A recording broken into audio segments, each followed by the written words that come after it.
District Umarkot reporter Win News Gul Hasan आरिसर Umarkot.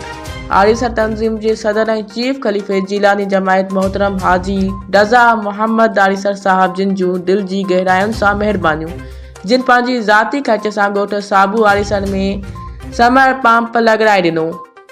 ॻोठ में पानी की सख़्त तकलीफ़ हुई, जंहिंखे नज़र में रखंदे हाजी साहब ही नेक कम सरअंजाम ॾिनो, जंहिं सां हाणे ॻोठ वासियुनि खे वॾी रिलीफ मिली आहे।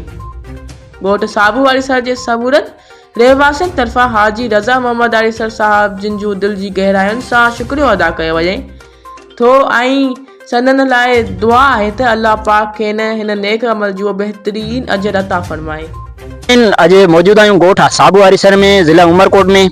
माशाल्लाह हिते हिकिड़े नेक माण्हू ऐं जेको आहे सो इंसान दर्द रखंदड़ माण्हू हाजी रज़ा मोहम्मद आरिसर साहिब जा वॾा थोराइता ऐं ॻोठ वारा आहिनि जेके हिते मौजूद आहिनि। इन्हनि जो चवणु आहे त असां वटि पाणी जी ॾाढी तकलीफ़ हुई ऐं जेको खारो पाणी बि कोन मिली पिए सघियो जेको असांजे लाइ घर जे लाइ इस्तेमाल जे लाइ या माल जे इस्तेमाल जे लाइ हुजे। पर हाजी रज़ा मोहम्मद आरिसर जूं वॾियूं महिरबानियूं जे पंहिंजे ख़र्च सां असांखे बोर लॻाए ॾिनूं ऐं असांखे पाणी जो सुख करे ॾिनूं। हाणे वधीक ॻोठ वारनि खां ॿुधंदासीं त उहो छा था चवनि। रज़ा मोहम्मद जो लख लख तोरा महिरबानियूं जेको हिते थर में बोर कराए कंहिं ग़रीबनि जो सहारो थियो थी, इन जो लख लख महिरबानियूं।